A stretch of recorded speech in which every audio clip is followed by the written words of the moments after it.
Rescheduling cannabis to Schedule 3 will not save the hemp industry. In fact, it doesn't even affect hemp at all, period, because hemp is not a scheduled substance. Hemp is federally legal today because it has its own legal definition.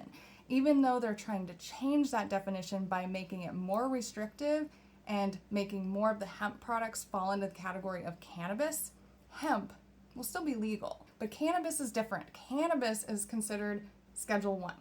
This is the harshest category. This is reserved for substances where the US government has deemed no accepted medical use and a high potential for abuse. So things like heroin are in this category. Then Schedule 2.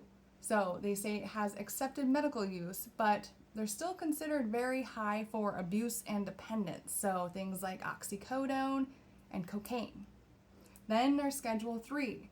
Schedule 3 is still controlled, but considered lower potential for abuse than Schedules 2 and 1, and it has accepted medical use.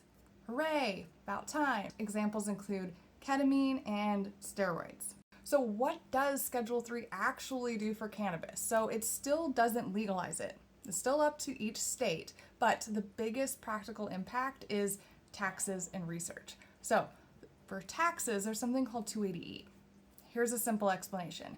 If you're a business dealing in Schedule 1 or 2 substances, the IRS basically says that you can't deduct normal business expenses on your federal taxes because the government did not want illegal drug traffickers writing off their expenses like a normal business. So it was set up for anti-money laundering. So you can deduct cost of goods sold only. So what it cost you to make the product or acquire the product. But you can't deduct stuff like marketing, payroll, rent, phone, internet, any other normal operating expenses at the federal level. Moving it to Schedule 3 removes 280E and they can deduct those kind of expenses. It also opens the door for making medical research easier, and that's because Schedule 1 research is the most burdensome.